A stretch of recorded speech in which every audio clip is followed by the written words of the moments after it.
introduce you.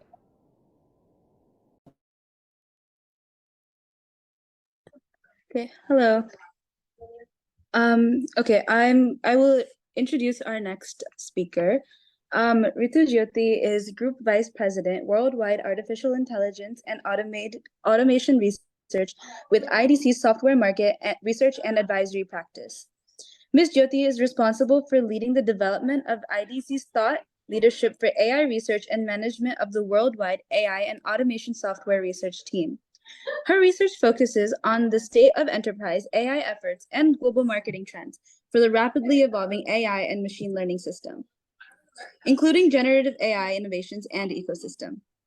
Ms. Jyoti also leads insightful research that addresses the needs of AI technology vendors and provide actionable guidance to them on how to crisply articulate their value proposition, differentiate, and thrive in the digital area. Thank you, Trisha. It's a great pleasure to be here today with all of you. Good morning, good afternoon, good evening, wherever you folks are joining us today from. I can't be super excited, more excited, I should say, talking about the topic which has taken the industry by storm. So without further ado, I'm going to get this going and talk to you all about where we are. We are at the cusp of a major transition in the industry right now. Folks who follow the technology industry, you're very much aware of that, in the last 10, 15 years, we were always talking about cloud and mobility. And of course, it was built off the internet, and low-cost semiconductors and cloud made compute elastic and plentiful, I should say. And mobility made compute ubiquitous, and the internet made the cost of distribution of apps and data almost zero. We all know that AI is nothing new. I mean, forget about the actual definition or the first time we used the term AI was used in 1950s. But in the last couple of years, we have seen a lot more traction. And currently, we all know what happened in November 2022 with the advent of ChatGPT. It has taken the industry by storm. It's a little bit of a, less impactful statement, I should say, because what happened after that is actually a set of rampant innovations that we are seeing. So we at IDC, we are a market research firm, and we are saying that we are in the new chapter of digital business era. And it's primarily triggered by generative AI. And I'm going to talk to you all about what are the leading use cases, what brought us here, some wonderful case studies, how customers are making use of it, and also where we are seeing the future. So this is just the beginning of AI everywhere.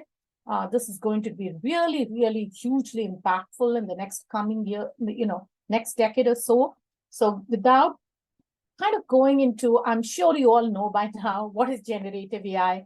And just to kind of level set, it's basically a branch of computer science that involves unsupervised and semi-supervised algorithms that enable computers to create content. And it could be text content, could be audio, video, image, and code, and, also protein structures and a whole bunch of other things. But in simplistically, this is all about, what fundamentally is generative AI. And I'm sure you all have heard about ChatGPT, and just without getting too much into the details of it, it basically stands, for people who are not caught up into it, it stands for Generative Pre-trained Transformer. And it's a chatbot which was developed by OpenAI, and ChatGPT is built on top of OpenAI's GPT 3.5 family of large language models, but also it's keeping up, with the latest innovations with GPT-4, and it continues to evolve. Just to kind of, people who might be thinking, there are a lot of terms being floated in the industry. There are foundation models, there are transformers, language models. This slide gives you a quick visual representation of all that. Foundation models are basically at the heart of all of this transformation. Basically, they have been trained on large, diverse data sets and large corpus of data, and that can be adapted to or fine-tuned for a wide range of downstream tasks. And transformers, are neural networks that learn context and meaning in consequential data. They're a step change improvement in terms of recurrent neural networks. And I'll explain to you all in a second what exactly is the difference. A large language model is just here as an example. It's based on the foundation models, and GPT-3 is an example of a large language model, or GPT 3.4 or 4, they're all LLMs. But GPT-4 also has multimodality because it takes not just the input in text, but also text and image.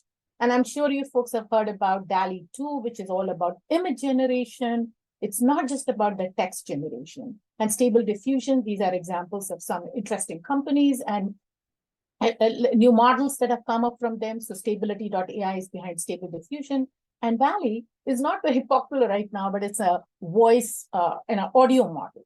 So stay tuned for a lot of innovations coming in this area. So for the techie people on the call, if you're interested, what really led to the revolution? It was the new model architecture, and it was done in the transformer model architecture that happened in 2017. So very simplistically, if I have to explain it to you, like in the past, we humans, when we actually read something, we can remember things a couple of paragraphs before or a couple of pages before. Recurrent neural networks couldn't do this. It was more focused on the sequential nature of data, but had a hard time remembering distant words. And this is where the transformer model architectures have completely transformed and enabled that. It's basically a logistic prediction of what the next word or the next statement or the next set of tokens could be there. Parallelization is really, really critical in this whole transformation because the transformer model is actually enabling researchers to leverage the GPU improvements. So if you think about the accelerators, GPUs, NVIDIA is kind of very widely and popularly known for this. They were doubling, the GPU performance was doubling every 2.5 years. And we were not able to take care of this parallelization until the transformer model architecture came.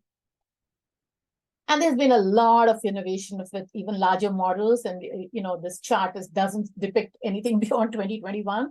But you think here that, since 2017, ever since we had the transformer model development, we are seeing a flurry of large language models. And look at the density at which the innovation is happening. And that is why we have reached that inflection point for AI everywhere.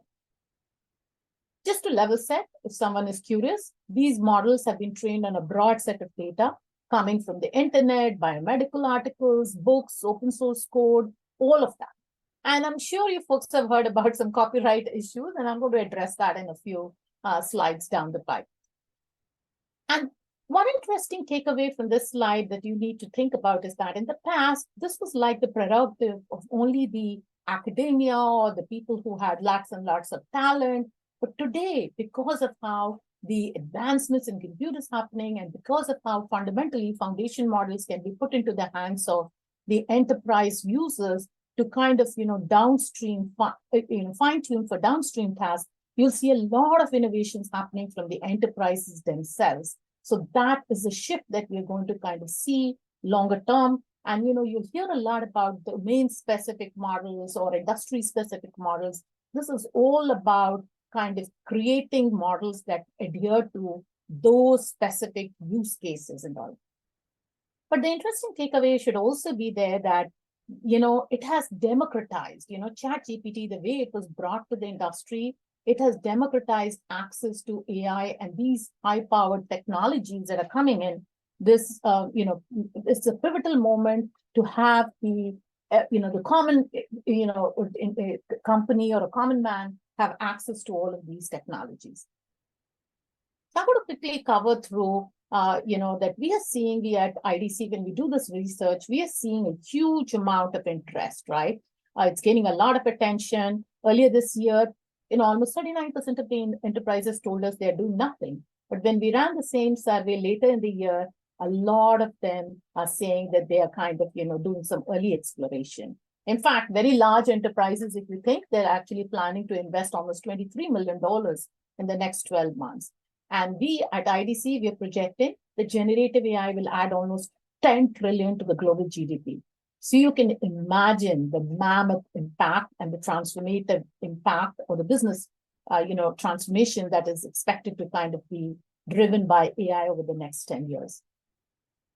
Ironically, whenever I speak to most of the businesses, they're all kind of talking about, the generative AI, number one business benefit is labor productivity. Don't get me wrong, it is very, very important. And I'll walk you through a couple of use cases that kind of pivot to that. For example, a very large consulting company. They put some 55 developers to do use of GitHub Copilot or use of these technologies to do software development. And they noted 65% code accuracy and 25% improvement in code. You don't need the geeky software engineers to be always doing the code development, but they are, for copywriting, they're very interesting examples. But I encourage everybody to kind of think from left to the right and think where organizations can use generative AI to disrupt their business models. In fact, as per our research, the companies who are in the leaders quadrant, who are really using cutting edge technologies, they are looking to how to transform the business model. So for all of you, if you see it simplistically, how many of you really like going to a PCP or a dentist or a eye specialist, and every time you go there, they make you ask and write so many forms, and you go to a CVS pharmacy or a Walgreens, and again, it's so disjointed. The consumer health is so challenging to gather all the information. So there's a huge opportunity. CVS Health could probably become the gateway to everything consumer health. So there's a lot of opportunity for transformation as to how businesses create value, capture value, and deliver value. So that the business model canvas really needs to be taken a hard look as to where the organizations want to play in the value chain, where they are going to kind of partner, which go-to-market strategies they're going to look into. So it's not just about productivity. That is my number one key takeaway from this slide for you. I'll give you some quick examples here. So the first example here is that, there's a company called Viable, and people who follow a little bit, from the business context, but think simplistically, right? I mean, this is a very easy to understand example. Every organization is looking into, you do marketing research, you try to figure out what are your customers thinking about. And all of this information is sometimes in surveys, it's in unstructured text and SharePoint and files. So this company actually worked with OpenAI and put together a solution which aggregated all the insights in different disparate locations and repositories and put together a summary, which is very, very helpful to all these personas that I'm talking about, whether it is a customer experience person or a marketing research, and you can take much more corrective and meaningful actions to improve customer experience. Similarly, all the marketing and sales people, they can really, generative AI is very good in, drafting, content aggregation, summarization, doing a first draft of the blogs and emails and proposals. Salesperson doesn't need to go into 5 different systems to kind of gather all the information. So these are all kind of, super examples of improving productivity, improving insights, time to decision-making, and also the efficacy of the decision-making. Customer service. I'll give you, a much more simpler example here is that a lot of us, end up calling up, if I'm buying a lot of stuff from, say, Nordstrom, I call them, the customer service agent, something goes wrong. But today, you are in the era of virtual agents. Virtual agents can actually interact with you. And there's day and night difference in what it used to be before COVID and what things have happened after COVID. But that continues to evolve. And with the era of generative AI, it can actually extract through the knowledge discovery from disparate sources of information and provide that contextual guidance to the virtual agents. So our experience is going to be much better. And you don't need to speak to a human agent because that deflection will really be needed only when something that the virtual agent cannot really answer. Many times we are on the rush and the go, and we don't really want to spend so much time waiting on the call. So this is really 24/7. It's going to completely change the whole experience. And also, if you get in touch with the virtual agent, which is not meeting your needs, then you will get frustrated. But what generative AI is actually going to take it to the next level. Similarly, I already talked about, software development is going to be completely transformed, but it's not going to take away the jobs of the software developers. It's going to empower them. It's going to help them do their jobs better. It's not just going to help in the code generation, but refactoring of the codes. It can help them into vulnerability testing, automating the software testing, even the IT engineers, like, where they are in the network operations. Say a network operations engineer could say, put all my log files under the repository by the log, the network name, and delete log files that are greater than 90 days old. So he or she can speak in English, and all of this code can be generated behind the scene. So it's basically we're into an era of an infrastructure as a code, and also this whole software development can actually be taken to the very, very next level in terms of code quality, refactoring of the code, and also modernization. We don't have COBOL developers right now, so it can really be helpful. English will become the language for your software development very soon. I just want to stress on the fact that this is not just specific to the horizontal business functions that I was saying, whether it is customer service or whether it is in HR, people can use it for creating job descriptions, or whether it is for sales and marketing. It's much beyond that. And there are very interesting industry-specific use cases. One of the interesting example here is that I was giving you about the healthcare, but it is going to be transformative in the drug discovery, how it could be used to simulate the protein structures, how it could be used in biogenomics. So, and also from a electronic healthcare, it can help, improve the whole workflow, process it, and kind of, guide through much more efficiencies. Financial services, it can be used for portfolio optimization, knowledge management. I have a case study that I'm happy to share with you all, and you'll learn a lot more there. But similarly, it's going to be very, very hugely transformative in personalized education and in manufacturing, especially when people are trying to kind of, do designs. For example, Mattel is actually using generative AI for creating a design of their toys. Heinz is using it to create the design of the tomato ketchup bottle. But similarly, General Motors is using it, and I'll walk through a couple of examples.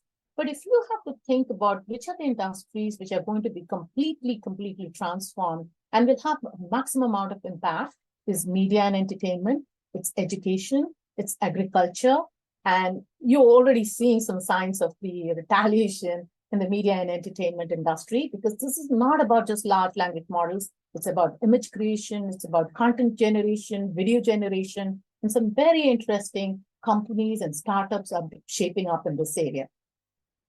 There's a very interesting case study. This company, CarMax, it actually helps consumers buy, used cars. And people provide feedback and reviews on the cars, but it's humanly impossible for us to go to thousands of car reviews and make sense out of it. So CarMax actually worked with OpenAI and Azure, and they summarized all the consumer reviews and provided a summary of the review for a particular vehicle that you or I would be looking into buying, or any of our folks in the industry. And this really changed the buying experience effortless, and it really transformed. And in these economic times when things are so tough, they still had 48.4% year-over-year growth in last year, Q4 of 2022. They are really innovators, and they were working ahead of the ChatGPT becoming mainstream. The other example here is about General Motors, and I want to kind of stress here is that every company is not just going to use it for just, especially the large companies like General Motors, they'll be using it for a broad set of use cases. So General Motors is actually using it for their generative design. They're trying to bring down the weight of the vehicle, and for that, they're trying to simulate different types of, the brakes and the tires, and they are able to do so, efficiently so many simulations. And if I'm not mistaken, they've been able to bring down almost 350 pounds of the entire weight of the vehicle through different simulations and ergonomics design. They also have put in almost 450 developers starting this year to look into how they can completely transform their development tool chain.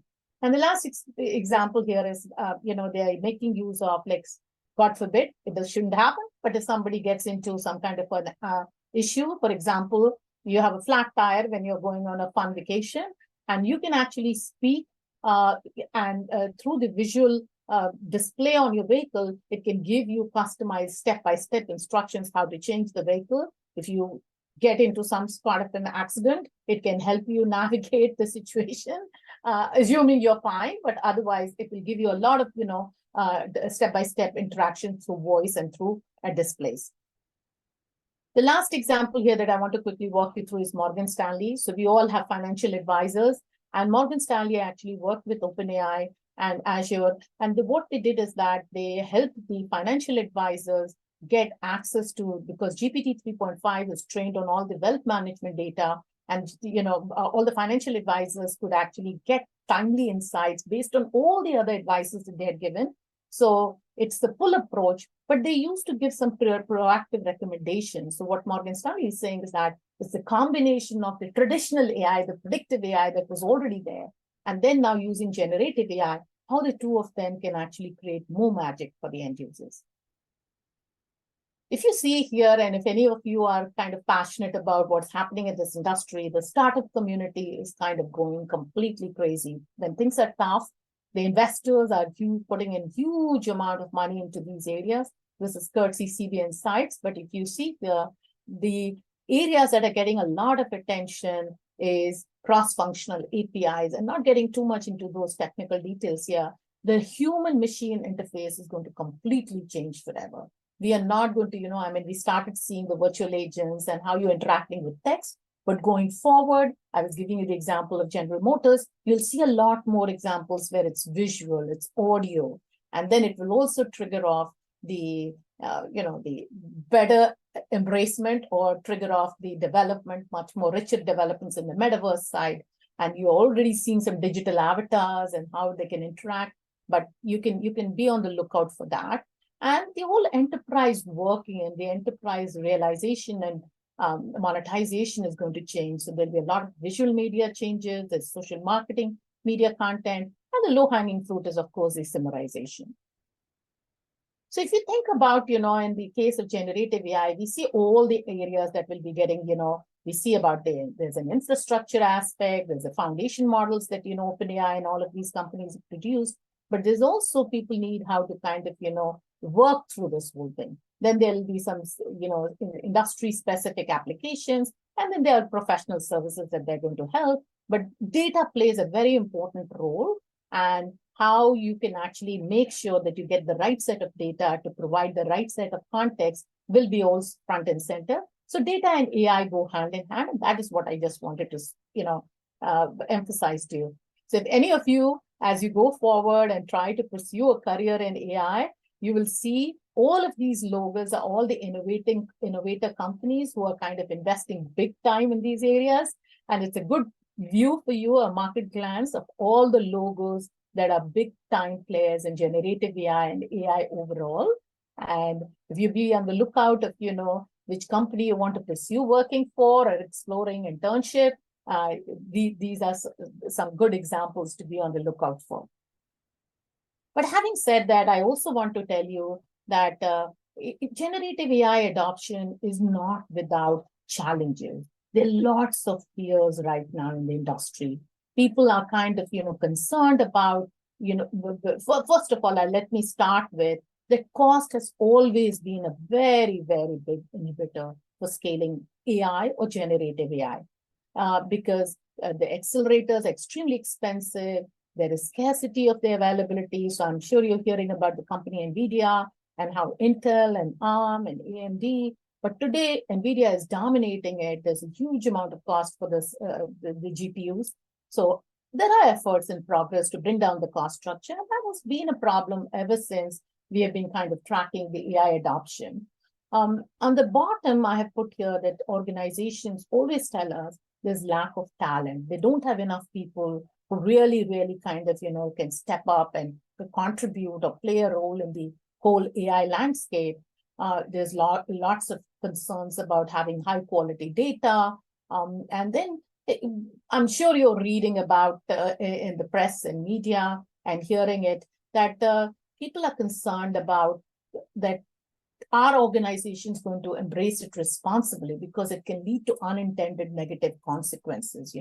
People don't want to be discriminating people, or it also can lead to your private confidential information, data security, and privacy is a huge concern.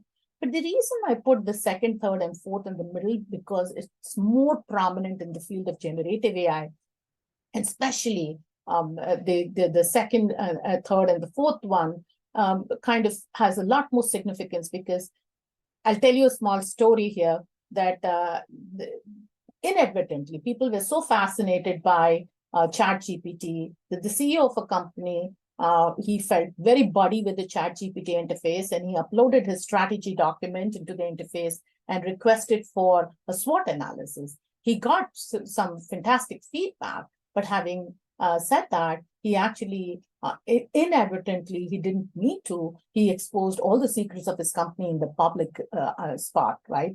So, of course, the larger organizations and all, they're now kind of making sure we advise the organizations that you really need to make sure that your data is not used for somebody else. It's not public. There are some, privacy, and, you can opt out through sharing your data. Your data is not used for training their models. So all of that structure and governance is coming up, but it's still early days. I'm sure some of you might have watched a video that was a deep fake video that was created during Obama's, run for presidency. He didn't say all of that, but it seemed so genuine. It was a, really, early stages of generative AI, GANs, you might have heard about it. And this can lead to a lot of misuse and biases and incorrect spreading of information and propaganda. So a lot of, the innovators from the technology side, they're taking steps to kind of address that. Like, for example, digital watermarking, that it is AI generated. Some of these AI generated digital avatars, they look so good and so genuinely real that it's hard to kind of distinguish. But digital watermarking is expected to solve that problem. The other, at least as long as you know that it is AI generated, you can use your judgment and also provide the sources and provide the, the linkage, in the search side. Many times people are complaining that you can go to ChatGPT and it can give you incorrect sources. And I'll touch upon that in the hallucination stage. But how do you kind of, make sure that it is provided with what was the source of this information? And then you can make your judgment call, right? So digital watermarking will really become, mainstream for AI generated content, whether it is text or image or video or audio. Hallucinations is a technical term, and it actually is a problem that revolves around LLMs, where it can give you something wrong very convincingly and very authoritatively. And, especially in the enterprise context, there are efforts in progress to kind of address that. But the simplest, way to address that is to actually ground it with the right set of data. So for the enterprises that I work with, they're looking into, every enterprise has their procurement data, their HR data, they have their own, cost of goods data or CRM customer data. They're all kind of grounding it and providing the contextual guidance to make sure that it stays accurate and it is not kind of biased by some incorrect information. The other is like, I'm sure you all remember, because it's something recent in the last 5 to 7 years. There's a chatbot that was introduced that actually was using a lot of profane, sexist, rude language. So every organization now that they're making use of it, they're putting in some content filtering and abuse monitoring. And there's a lot of work. There's lots of innovation and work in progress to kind of make sure that this does not kind of propagate. But the low-hanging fruit and the best way to handle it is to put in content filtering and abuse monitoring. So those are some of the ways. But having said that, we are still in very early nascent stages of how the fears and the inhibitions are being taken care of. In fact, some of the very large organizations, we are offering indemnification that, Mr. Customer, there's a lot of concerns about copyright infringement, and Mr. Customer will actually address, give you indemnification if you ever run into problem, and there is genuine interest in actually embracing it responsibly. So while I gave you a lot of examples from an enterprise context, I want to wrap up that this is actually going to be game-changing for the society at large. And we all have to come together. This is not about pointing fingers at the technology suppliers or one particular group. It's a shared responsibility of embracing it responsibly. And I can't stress enough that women play a very, very important role here in balancing the entire spectrum of different varied perspectives and varied kind of, diversity is a very, very critical requirement here. And not just women from one particular region, but worldwide. It's a huge opportunity for all of us to get together and play a very active role, because this is not just the current, it's the future of our society and industry. So with that, I'm going to wrap it up and pass it on back to you, Sneha. Yeah, thank you, Ritu. Is it all right if I ask you one question? Sure. Yeah, I actually like how you talked about the example of deepfakes. And I think when it comes to like security, there's probably a lot of jobs emerging regarding like the detection of such like fake generative media. So I was wondering, I think like in the future, do you find Gen AI having an increase in jobs or like loss in jobs? Yeah, that's a fantastic question. So in overall, I think I would say that the jobs will be redefined. So let me give you an example, right? There'll be some jobs lost. There is no, but the net overall impact will be a gain of jobs. There'll be a lot of net new roles are going to be created. I mean, one of the roles which is very popular and you can easily make between 120 to 180K. So anybody who's interested is prompt engineering. There's a lot of emphasis on hiring people, but internally people are also being reskilled for those jobs. But the reason I said that this is because if you think about, if you're a radiologist, for example, there is a radiologist does 10 tasks in a day-to-day, life, right? But there's one very important piece of the radiologist's job when he or she reading the X-rays and interpreting it. That will be completely automated by AI, and even for it will get better and better with generative AI in terms of simulation and creating those images and improving the quality of the models. But there is a certain part of a radiologist which has the human element that is not going to be gone, right? So the jobs will be redefined. There'll be net new jobs that will be created. But sadly, there are jobs that will be completely eliminated that will be like customer service in so many cases, right? You've seen how, with the advent of the virtual agents, I mean, we all are happy because we have 24/7 access and it can do it. So we are in fact predicting that by 2026, 40% of the jobs will be eliminated or redefined, but overall, there'll still be a net new, growth. So nothing to fear, at least in the next decade, but we'll have to see beyond that. All right. Well, yeah, thank you for answering that question. I was just curious about that. Yeah, so hot topic right now.